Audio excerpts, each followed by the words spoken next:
From the Washington Examiner, I'm Siraj Hashmi, and this is Hashing It Out.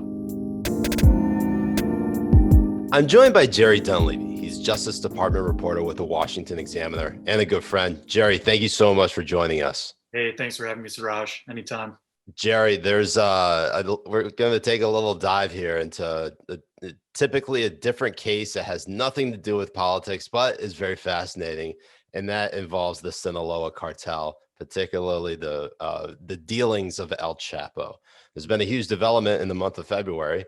His wife, I believe his fourth wife, obviously not fourth at the same time, but Emma Coronel Ispiro, I apologize to her if I'm mispronouncing it, but at the same time, do I really have sympathy for mispronouncing alleged, basically someone who's involved in the drug trafficking trade? I don't know. But anyway, she's the wife of Joaquin Guzman Loera, aka El Chapo. And because obviously I can't pronounce everyone's names correctly, we'll just do El Chapo and Miss El Chapo if I'm able to. But Ispiro, she was arrested in late February on charges related to her alleged involvement in the Sinaloa Cartel. Interestingly enough, she was arrested not too far away from where we currently are in Washington, D.C. She was arrested at Dulles International Airport. First of all, what can you tell us about her role in the international drug trafficking ring? Sure. Well, one interesting thing that you said in your intro was, that she's his fourth wife, but not all at the same time. Actually, with El Chapo, it's a little bit more complicated than that. He definitely, it seems like, had multiple wives at the same time. And beyond just that, many mistresses, maybe dozens. So what you're saying is he's a Muslim. Basically, he's not the most monogamous guy. Yeah. No, I mean, one of the things that broke out, and we'll talk about it, is obviously these court documents that were unsealed, showing that he had sexual relations with multiple people, some underage, but we'll get into that. But anyways, yeah, you were saying. Yeah. So El Chapo's wife, she's a former beauty queen in a small town in Mexico. She is a dual U.S. Mexico citizen. She married El Chapo when she was 18 and when he was 50. And so she's about the same age as his four adult sons, who also help now run the Sinaloa Cartel. And basically, now the charging documents are charging her with helping distribute cocaine, methamphetamine, heroin, marijuana in the United States. But her involvement is more than just, helping distribute some drugs in the U.S. Right. She played a key role, it seems, in helping with the operations of the cartel, especially during long periods when El Chapo was in jail. And it seems she played a key role in El Chapo's second escape from Mexican prison back in 2015, which was sort of a dramatic escape. And it seems like she was, when he was in prison, really helping pass along messages to his deputies to keep the cartel going, and that she also played a role in bribing officials and making that escape happen. So she's pretty deeply involved. And it is interesting, though, that she ended up being arrested. You don't typically see the spouses of her cartel members get arrested like this. Mm-hmm. So it is an interesting development and leads to questions about sort of why the U.S. decided to make this move. Yeah, and it's almost always like you very rarely see these types of arrests too, not just of a spouse, but just even someone as big as El Chapo. I mean, I think we were talking in the lead up to this, the scariest, most notorious, most dangerous 5'6" drug lord that there's ever been. It's an interesting subject, and at the same time terrifying, because you're dealing with the Mexican drug cartel, and these they're everywhere. You don't know when they're gonna. You don't know it's like chasing a ghost in almost every single way. Yeah. Well, so El Chapo is kind of compared to Pablo Escobar in terms of his um, sort of his at the height of his power, sort of his wealth and his influence in Mexico compared to what it was like for Pablo Escobar in Colombia, which, like the DEA made those comparisons and lots of people did. I do think that Pablo Escobar was probably about as powerful a figure as you're going to find in the drug kingpin world, but Hmm. Al Chapo was definitely up there. I mean, the power that he had even when he was in prison, because he did some long stints in prison, 93 to 2001, Right. and then he was arrested again, and after he escaped he was arrested again in 2014. But he was very powerful and responsible for just an insane amount of corruption and violence in Mexico. Yeah. I mean, so one of the things that's interesting about Corona Spiro's arrest, the New York Post reported that she is quote unquote cooperating with federal law enforcement, Yeah. meaning that and it suggests that she's going to name names. I don't know how legitimate that is, Mhm. and possibly enter witness protection. This is based on, unnamed source reporting. Is there Mhm. any credibility to this report? Is it possible that, they're just blowing up smoke? Well, I don't know. I don't know who the Post sources are, but you're right that the New York Post did say that basically law enforcement sources are telling them that Al Chapo's wife is planning on cooperating. She's going to name names. She wants out of sort of the cartel life. She wants to escape the violence. She wants to come to the United States. Now, that's what their sources said. Now, Al Chapo's Al Chapo's wife's lawyer, who also had been the lawyer for Al Chapo, um, he did come out very angrily about that New York Post story and about whatever source this is leaking, basically saying, this is terrible, and you're putting my client's life at risk, and now she has a target on her back. And now he didn't quite deny that it was true, Right. but he did basically say that this is terrible, this leak is horrible, and he is claiming he's going to use this leak to try and get the charges dismissed against her and all of this stuff. Now, how much of that is also blowing up smoke, I just don't know. Like it seems unclear at the moment what level of cooperation she's going to give, but Yeah. um, authorities, based on the charging documents against Al Chapo's wife, it does seem like they have an inside cooperating witness who knows a lot about the internal communications and about these bribe plans and about the drug distribution. So it does seem like the U.S. is definitely talking to knowledgeable people. And if she decides to talk, she definitely knows a lot about the Sinaloa Cartel, which, even though it's kind of has shrunk as other groups have sort of filled the void, it's still a very powerful and dangerous cartel in Mexico. Yeah. You mentioned obviously the her attorney sort of coming out saying it puts her life in danger. Before we kind of get into how big of a deal this case is, um, I mean, we were kind of chatting before in the lead up to this how there are actually a lot of similarities between Emma Corona Aspero's case and that of Ghislaine Maxwell, Yeah. of the Jeffrey Epstein case. And this is something that when you look at, assuming that Jeffrey Epstein actually did not kill himself, despite the fact what the medical examiner says that he did, there is a serious threat that Ghislaine Maxwell's life is at risk.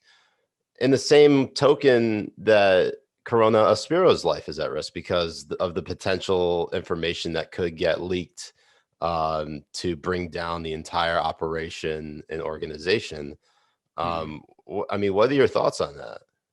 Well, so what's kind of interesting is that there was actually some overlap between Al Chapo and Jeffrey Epstein. So they were both being held at the Metropolitan Correctional Center back in 2019. So this was right as Al Chapo was being sentenced and then being sent to Supermax in Hmm. Colorado. Was right around the same time that Jeffrey Epstein was brought there um, and purportedly committed suicide. So there definitely is sort of obviously lingering questions about if Jeffrey Epstein killed himself, which I think that the evidence does suggest that it's likely that he did kill himself. Although I'm open to the evidence showing otherwise, but questions remain about how he could have been allowed to do that. And I do think that people are concerned about Ghislaine Maxwell. I'm certainly concerned about the potential for something like that with El Chapo's wife, especially if we're already out here talking about how she's supposedly going to be cooperating and this, that, or the other thing. El Chapo's behind bars. He's in Supermax. I'm not really thinking that he's going to be able to send out some sort of kill order, but the Sinaloa Cartel is still very powerful. Right. And so there's still worries, about what she knows. And I mean, she's definitely a prime candidate for witness protection if she, ends up actually talking. Yeah. And even then, like the amount of corruption within our criminal justice system, just based on like things that happened over the course of, El Chapo, and it was obviously locked up in Mexico, but he broke out twice. And that probably is a conversation about the Mexican criminal justice system more so than ours. But let's get into the question of how big of a deal this case is, really, of Corona Ospiro. You say that the Sinaloa cartel is still very powerful. Mm-hmm. Is this case really enough to take it down? It depends on what she knows and what she's willing to say. I think that the evidence is pretty strong and has been for a while, well before they actually charged her with any of this, that she knows the inner workings very well. And she works closely with Al Chapo's, sort of right-hand man, who has helped run the cartel for decades now. She, works with Al Chapo's, like I said, his 4 sons that also help run it. She knows how communications work there. She knows how the hit squads work. Is my guess. I think that she knows a lot. And I think this is key. I think she knows a lot about the way that the cartel helps bribe Mexican officials to get what they want. I mean, that's sort of, the violence and the drugs definitely are bad. But I think a case could be made. I mean, obviously the murders are the worst, but a case can be made that the pervasiveness of the corruption that the cartel, like the Sinaloa cartel, was great at this, at buying off Mexican officials. I mean, people in that cartel have claimed that that El Chapo helped pay $100 million bribe to a former Mexican president, that they helped bribe jail officials and government officials all over the place to help turn a blind eye. I mean, so much of it is opaque, so you don't know for sure how much of this is true. But what you do know is that the cartel is really just, I mean, the level of corruption that it's helped instigate in Mexico and the Mexican government, the Mexican military, is just really, really bad, and a huge problem for Mexico and also for us, because we get the drugs come here, and some of the violence comes here too. Yeah, I mean, it constantly brings up the criticism about Mexico being like a narco state, in which the government that is purportedly there is really just a puppet government, and it really works at the behest of the cartels and then the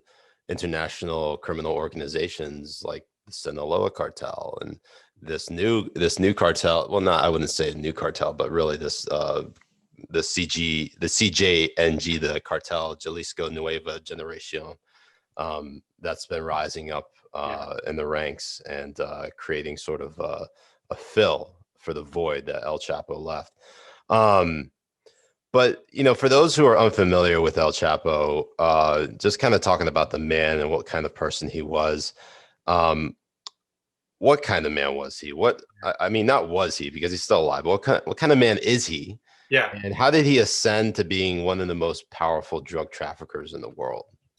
So it's a great question. So El Chapo basically grew up in sort of the drug business. So Sinaloa is a city in Mexico. It's in northwest Mexico, sort of near the what would be like the the Pacific coast essentially. Mm-hmm. And he got started very early in the drug business, working for different cartels and working his way up, and sort of was seen as a real mastermind of the logistics of the drug business. So getting drugs from South America into Mexico, in the United States. One of his, before he was El Chapo, one of his nicknames was El Rapido, because he was so quick and fast at moving these drugs along. So he really moved up in the ranks in the 70s and the 80s, and by the end of the 80s, he was running the Sinaloa Cartel. And I mean, how would I describe him? I mean, he's kind of psychotic. I mean, he ran the cartel with sort of an iron fist. He had big hit squads that would kidnap, torture, and kill rival gangs and rival cartel members. They would also do the same thing to law enforcement and police officers. He ran just massive bribery schemes, Mm-hmm. like the likes of which you wouldn't believe. And estimates about how much money he was worth, range, but he was definitely a billionaire. Yeah.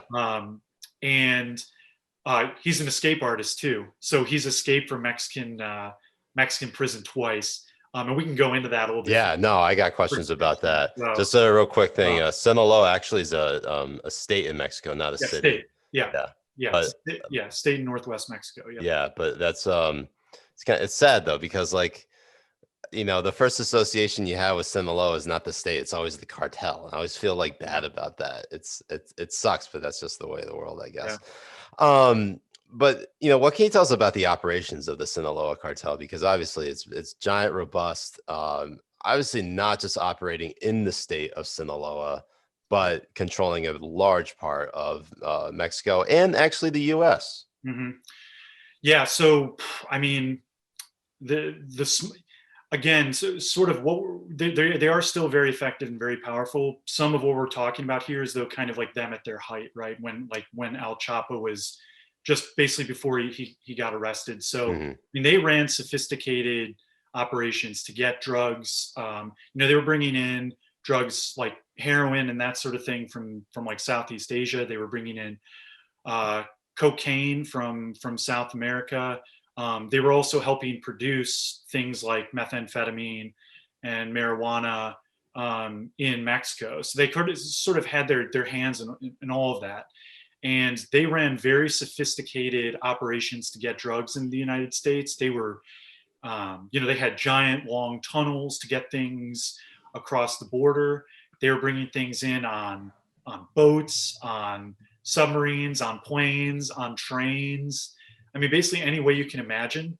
Mm-hmm. They were effectively getting drugs in here, and a lot of the drugs were making their way into Miami, New York, Chicago, Los Angeles, and then the money would then be sort of funneled back through cutout companies and basically smuggling money back in, just to make them really, really wealthy and powerful. And the way that they sort of maintain their power is sort of I've described. They really had sort of like a reign of terror in Mexico. They were very effective at killing their rival cartel and gang members, and sort of that mix of the violence and the money that they were willing to spend on bribes helped keep Mexican authorities at bay pretty well. But of course, Mexico.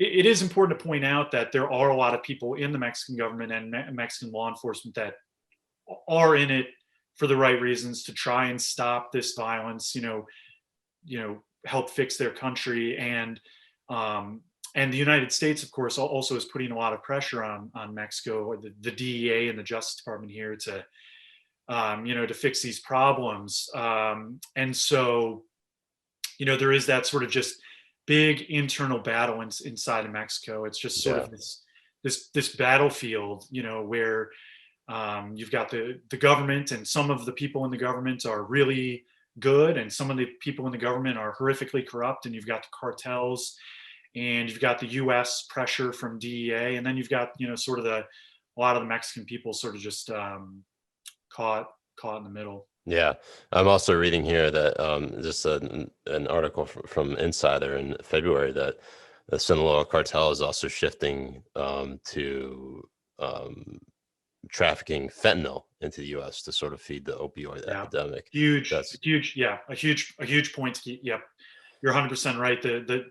The massive influx of fentanyl over the last couple of years. The Sinaloa Cartel is involved in that deeply. So are a bunch of the other cartels. But yeah, the epidemic, the opioid epidemic, a decent part of that has to do with the sort of the shift to fentanyl, as we effectively crack down on. Effectively is a relative term. yeah, As we crack down more heavily on various types of drugs coming into the United States, there has been a big shift to opioid type drugs. There's been a huge problem with heroin. There's been a huge problem with prescription opioids, and the influx of fentanyl from like Mexican cartels has been just tremendously damaging over the last 4, 5, 6 years, really the last decade. But yeah. it's become more pronounced over the last few years. I mean, what's so wild about it is obviously it's, I mean, 50 to 100 times more potent than morphine, Yeah. which is analogous to heroin. Yep. So you could basically import a whole lot more of it and sell a whole lot more of it at a higher rate and just make a killing off of it. So it's, I mean, it's sad. I mean, people, there have been so many deaths from fentanyl and opioid related drugs because they are so potent Yep. and so addictive that it's so easy to just overdose on it. And I mean, it's sad, but that's just kind of the state of things right Yep. now. And I very easy to smuggle in too. yeah, I mean, it's much easier to smuggle that in than some of the other types of drugs. And so, I mean, that's why it's problematic for very many reasons: the addictiveness and the ease of it, and then like you said, the potency of it. yeah. Kind of going on the side here, because obviously this arrest of El Chapo's wife, Emma Corona Ispiro, comes at a very interesting time for our country. For one, obviously it comes at the very beginning of a new presidential administration with Joe Biden taking the reins, and Donald Trump, who has been very tough on immigration, relatively speaking. And Joe Biden kind of being looked at as someone who's been very soft on immigration. You talk about sort of opening up the border. I mean, how open is the border? That's up for discussion, up for debate, really. Um, they end programs like catch and release. They might be housing more migrants in detention centers, but ultimately letting them into the country. Um, Obviously, it's a signal to a lot of human traffickers that basically America's open for business in some way, shape, or form. And whether we see a massive influx within the first couple of months, it looks like there's evidence to suggest that basically things are kind of nature is healing, so to speak, for human and drug trafficking, unfortunately. Yeah, well, You and think, to that point, it does remain to be seen what DOJ does when it comes Mhm, to the border. Judge Merrick Garland, who is Biden's pick for Attorney General, sort of was a little bit evasive even on things like whether illegal entry into the country should remain like criminal. mhm, And I won't get into much of the politics of it, but what I can say is that the Justice Department uses criminal statutes to help stop XYZ thing. So being able to stop, an unlawful entry, having that be able to be criminal is very useful when it comes to stopping people that are doing much worse things, like smuggling drugs or people, because it's always easy to get someone on that basic crime, and then if you're able to build a bigger case, you do that from there. But being able to get them on things like illegally entering into the country, and then building the case out on, and here's the other things that they were doing that were also really bad, smuggling drugs, helping human trafficking, whatever it might be, so taking, I can say that just the Justice Department generally, I think people that work there, prosecutors and stuff, really wouldn't generally probably wouldn't want something basic like that taken out of their arsenal. Yeah. I mean, the only reason I ask is because of when it comes to the sort of the politics of this particular case. Do you think it would be used? I mean, obviously the prosecution of Coronel Espira, it looks like there, something will happen. It looks like whether she's charged and actually is convicted versus charged and cooperating with federal authorities, that remains to be seen. That's up in the air. Yeah. But just even the fact that it's happening, do you think that's going to be like a feather in President Biden's cap to say, hey, look, we're actually trying to prosecute international criminal organizations. All this nonsense you criticized me for about the border really is nonsense because we're doing this stuff against the Sinaloa Cartel. I mean, do you think that might be a distraction? Is it possible that could be used down the line to sort of get away from legitimate criticism about his immigration policy? Yeah, I have no doubt that it'll be used, to help him politically. But it does seem like it is just, straight up the right move. It does seem like she was really, involved in this stuff. And so, if he ends up using it politically, it is what it is, because it seems like it is an important move. It is rare to be able to get big name people like this actually on trial in the U.S. Obviously Pablo Escobar was killed in a gunfight, but we actually got El Chapo here, even though he escaped from prison twice. We actually got him here and convicted him and got him, into Supermax. And so, things like that are a big deal. They do help, and I do hope that the Biden Justice Department does continue to pursue, sort of these big important cases, because the Trump DOJ really did try to prioritize these big things. Went after Venezuelan government leadership for its involvement in drug trafficking and massive violence related to cartels and that sort of thing. And so it is good. Obviously, this move to arrest El Chapo's wife has been underway well before Biden took office, but it is good that they move forward with it, because it seems like it's a very interesting case and could help bring the cartel down even further. Focusing on his run-ins with the law, what can you tell us about Guzman's arrests, and in particular his two escapes from prison? Obviously, you said one was in 2001, the other one was in 2015. That was highly publicized. Yeah. I mean, how is it possible that he was able to escape prison not just once but twice? Yeah. I mean, what's interesting about El Chapo is he really sort of ascended to the top of the Sinaloa Cartel in the late 80s. And in 1993, when he was in sort of hiding out from the law in Guatemala. Now, again, a lot of this is murky because you never quite know who's telling the truth, right? Right. But in 1993, he's hiding out in Guatemala, and he the story goes that he paid off a Guatemalan military official $1 million to sort of let him hide out south of the Mexican border.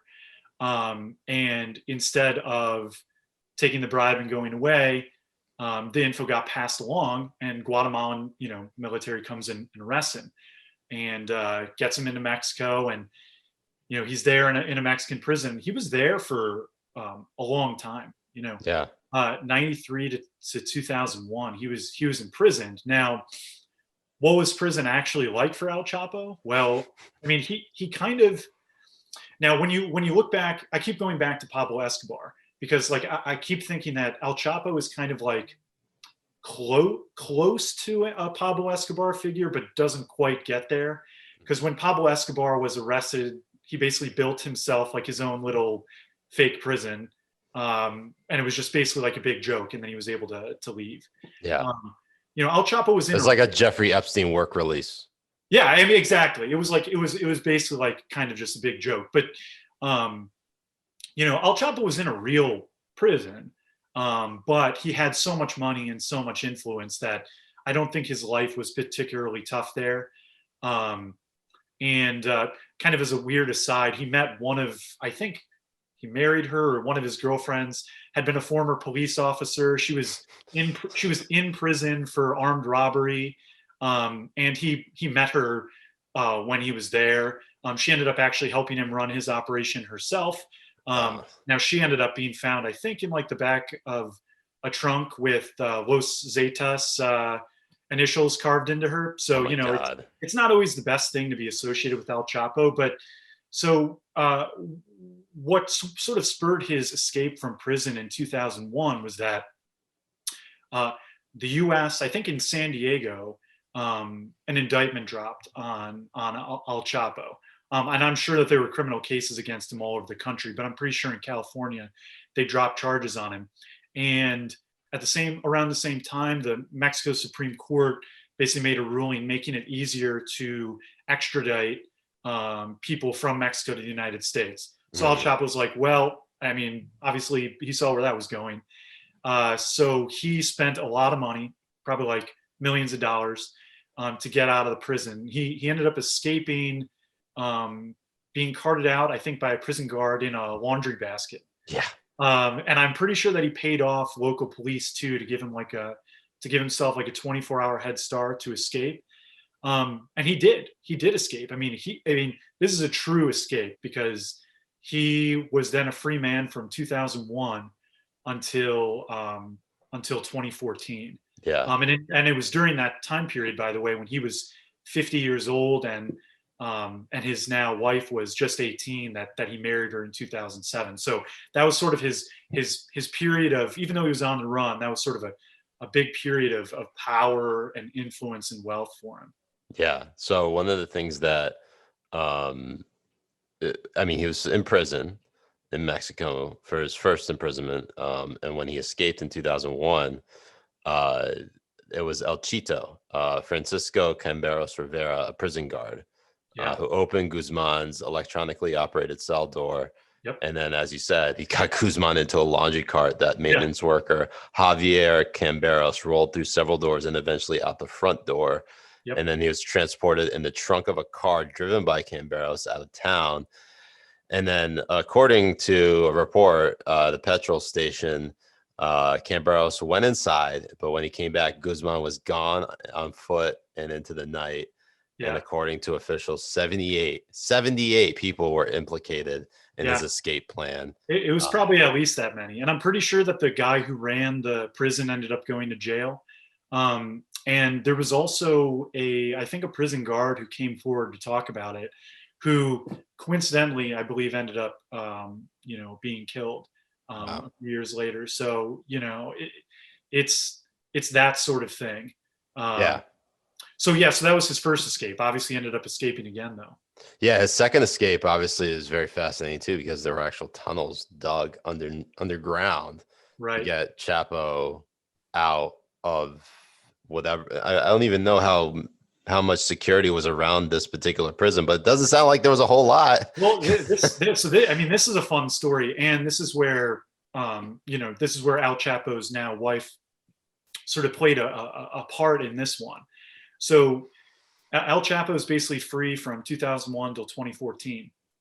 Now he's being hunted everywhere, and he's also paying people off everywhere.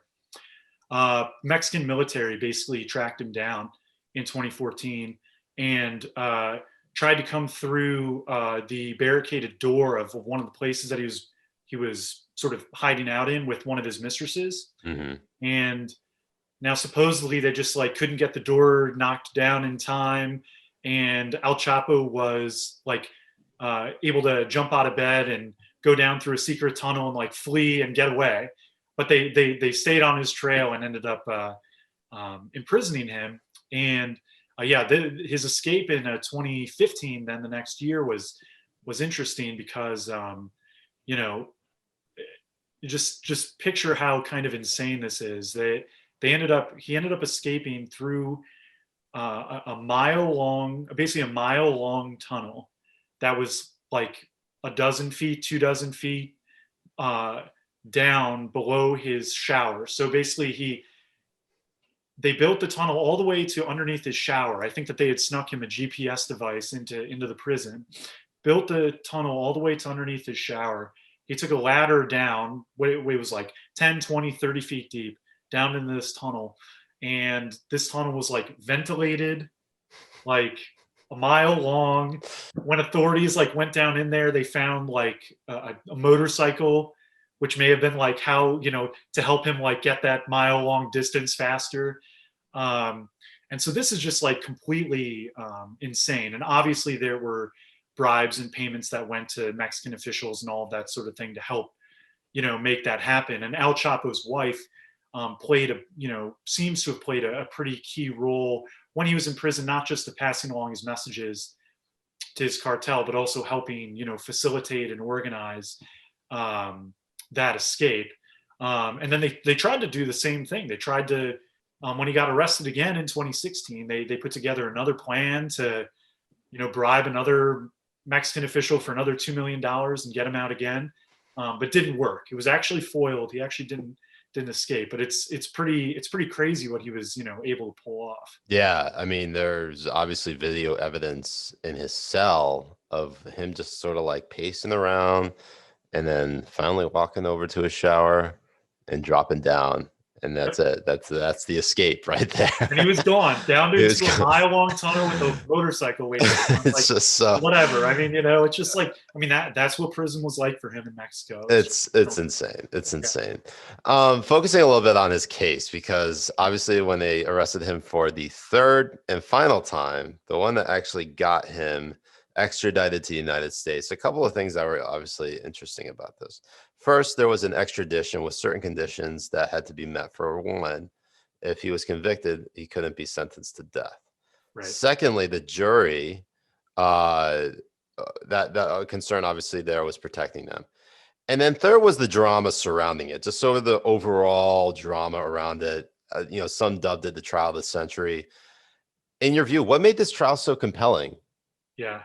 Well, I mean, obviously, I think the most compelling thing about it was what a gigantic figure he was, and the fact that he was basically, I mean, on the run forever, almost seemed untouchable. Even when you got him twice, he still escaped. Mhm. So he was just sort of this almost like untouchable feeling figure. He could just get away. He was never going to really be caught.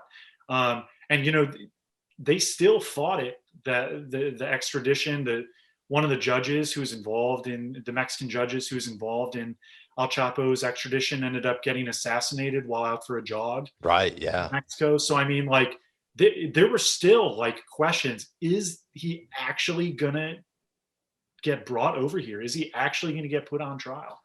And he was. And so, like you said, the jury was anonymous and protected, and there were insane amounts of security measures put in place.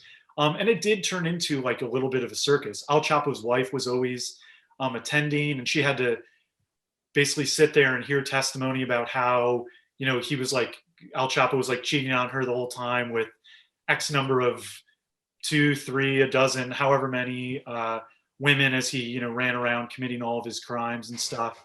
So it was a very sort of dramatic and splashy case, and there were just and there was that level of fear about what's he going to do to get away with it? And he didn't. I mean, that's how it ends. Is he a lot of pretty horrible stuff was brought up in the trial. We learned a lot of terrible stuff about him. He ended up getting convicted and sent to, the most secure supermax in the U.S. in Colorado. And so that's 30. He got life plus 30 years, Right. and he had, supposedly had to turn over $12.8 billion or something It's like that. Which, insane. good Absolutely luck with that. insane. But yeah, so pretty wild. There was one part of the court case that I'm trying to remember. There was a lot of drama surrounding it and how it just sort of like blew up the actual. I don't know if it like doomed his. I mean, he obviously was convicted on basically every single charge that was levied on him. But there was one thing in particular, I think it was with respect to how, I don't know if it was specifically about the cheating on his wife or if it was the workings with his family or the fact that someone recorded him. Do you happen to remember what that was? Well, I mean, he had a lot of people turn on him Okay. at the trial. A lot of a number of close associates got up and testified against him. Some of the women um, that he was with and having flings and relationships with testified against him. I mean, I'm pretty sure that one of the women that testified against him was the woman that he was with the night that the Mexican military tried to knock down his door and Uh-huh. didn't get to him in time, and they both like jumped out of bed naked and like escaped like through his secret tunnel to get Yeah. away. So he was turned on. He was a lot of people turned on him, Yeah. and we learned a lot of sort of like pretty. I mean, obviously, that if you're running a cartel, you're a very bad guy. Yeah. But there were a lot of sort of pretty terrible things and like salacious things that were brought up in the trial about him, personally ordering murders and participating in violence himself. Claims that he was, not just this, giant philanderer, but was also like paying thousands of dollars to sleep, basically to rape. I mean, Yeah.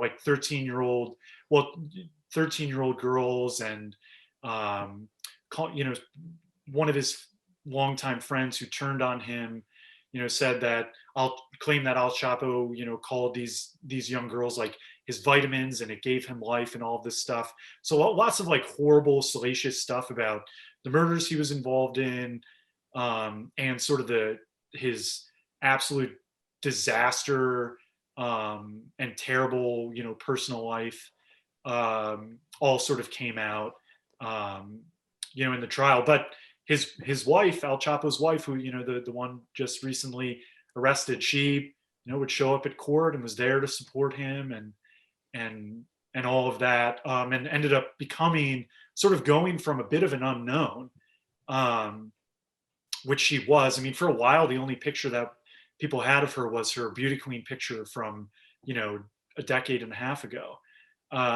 But she became um, sort of a big deal. She was always in court. She was, giving interviews and defending her husband. And, after his conviction, she went on VH1's like, a cartel reality Right. show Yeah. She was on a reality on show. I forgot VH1. that. Yeah, and she talked about how she's going to like set up an El Chapo fashion line. She set up an Instagram account, and what's wild about this is that she's posted 5 times, and she has like, I don't know, definitely has over 500,000 followers. So she became sort of like an international celebrity, for bad reasons, obviously. Yeah. But she became a name in and of herself. Um, Whereas, once Al Chapo was out of the picture, she started to kind of build her profile. I don't really know why. It doesn't seem to have panned out super well for her since she's in jail. But Yeah. you know, Grifts come in all shapes and sizes, right? no, and you live by the grift and you die by it, and so that's that just seems to be what happened. But we will learn more though about what really led to her arrest, whether this was totally unexpected for her and she didn't expect to get arrested, and or if she knew that this was coming and she's looking to cooperate. I just don't think that we really know. Yeah. quite yet what went into all of this, but we will learn it soon, I think. Yeah. Obviously you brought up that one particular curveball to the case about how one of his associates kind of turned on him, saying that they were these young girls that El Chapo had sexual relations with, some as young as 13, calling them vitamins because he believed that the sexual activity with these young girls gave him life. But the one thing that was weird about it, obviously it's a very like sensitive and kind of grotesque detail about this Yeah, whole case, is that the actual court documents that were unsealed that made these allegations against El Chapo actually came out one day after closing arguments on February 1st, 2019. yeah, right at the end. And the jury, they weren't aware of these accusations, and the judge believed they were unrelated to his drug charges. So 3 days later, on February 4th, the judge ordered the jury to just start deliberations. I mean, do you think that do you think that the judge kind of put these to the side to not have this case drag on because they already had a slam dunk on him? It's hard to tell exactly what happened there, because so he was charged with a lot of things, lots of drug charges, extortion, bribery, conspiracy to murder, money laundering, all of that different stuff. I don't believe that these allegations about basically this, these like grotesque things that he was doing to these young girls, I don't think that these were specifically part of the charges against him. Now, these allegations were made in part by one of the key witnesses that turned on him. Hmm. Cifuentes was this guy's name, and he had a lot of inside information about the operation of the cartel and about the actions that Al Chapo was taking. And I think that this witness was the cooperating witness was also just a very bizarre guy himself. Like in those court documents that show all of these allegations about these really terrible things that Al Chapo was doing to these girls, it was also revealed that this cooperating witness was super into witch doctor stuff and um, all of these bizarre conspiracy theories, UFOs, and all of these different things. So I mean, it just seemed like it was sort of this aspect of the case that I think the judge, and it seemed maybe the prosecutors too, for a while were just trying to stop things from going in that direction. Yeah. But it came out right at the end of the case. El Chapo denied that any of it was true, of course, but he ended up being found guilty on everything he was charged with. Yeah. Yeah. Yeah, it's just kind of interesting. I don't know if it was like an attempt made to sort of make the case spiral out of control, but It might it's have been sort of a well-timed effort to remind the jurors of what a terrible guy El Chapo was. that's also true. The So evidence, the evidence was pretty strong at the trial, even before that sort of last-minute bombshell. But that's just kind of how this case went. It just was one of those sort of like classic, circuses. colorful circus New York trials. You know what I Yeah. mean? It just was one of those. Yeah. Finally, what do you expect to happen on the horizon here? Obviously, Corona Ospiro, she's facing a number of different charges respective to her involvement in this drug trafficking trade. Do you expect more indictments, extraditions, possibly more criminal prosecutions involved with the Sinaloa cartel? Yeah, I mean, it depends on what she has, right? I mean, I think that she knows a lot about the operations of the cartel. I think she knows obviously a lot about the people that are leading it because she helped them do that. Um, so what is she willing to get to hand over to the U.S.? I don't know. I mean, is she going to tell the U.S. about which Mexican officials were being bribed? Is she going to tell the U.S. About where the cartel leaders are hiding out, Hmm. how they communicate, who they are bribing on the police force, how they get their drugs in the United States, all of that stuff. I just don't know yet. But I mean, it is potentially a big deal if she's willing to talk. Um, it just is interesting though that the U.S.'s focus is already moving on to beyond the Sinaloa Cartel as these other cartels sort of fill the void, um, and as the U.S. is now trying to basically track down and capture the next El Chapo. Yeah, the next El Chapo. Just bring this up real quick before we close. El Mencho, Nemesio Oseguera Cervantes, who is El Mencho means the general. He is the leader of the CJNG, the Jalisco New Generation Cartel. Yeah. That is basically looking to, basically push the Sinaloa Cartel out of the competition. And obviously a huge threat.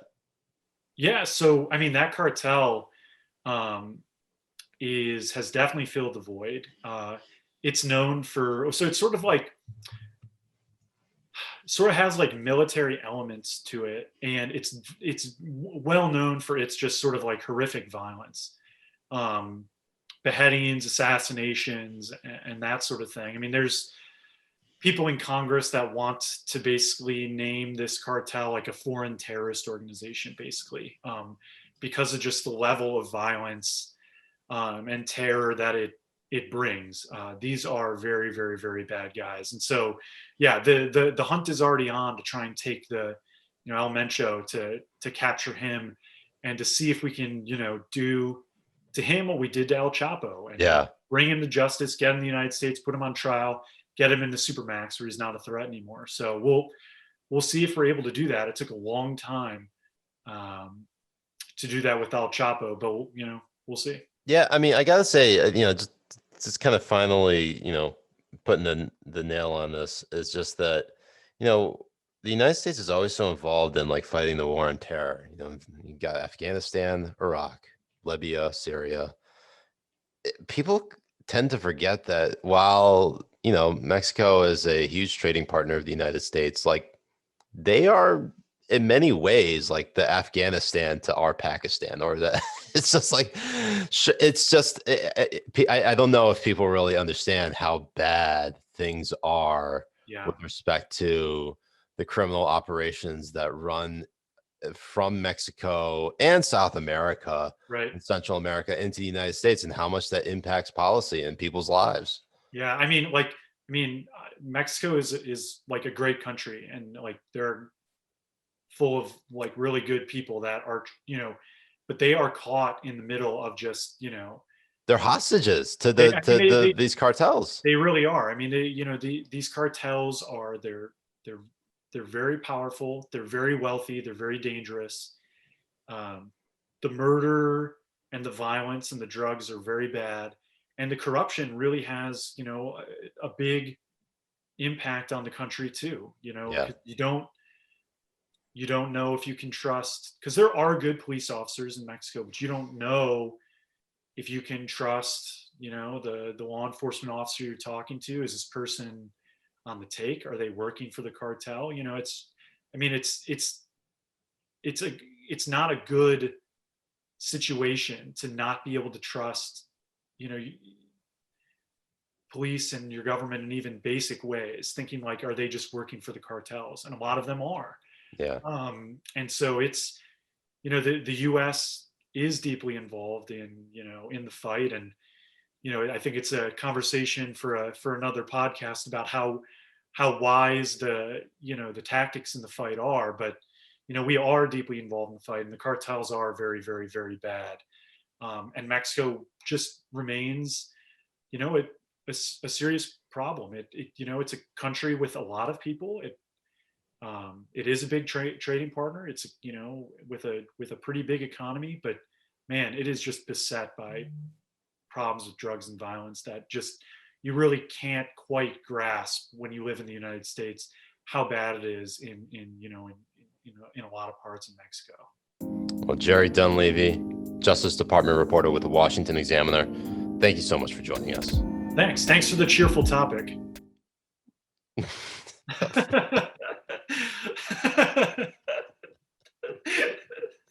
Of course, anytime.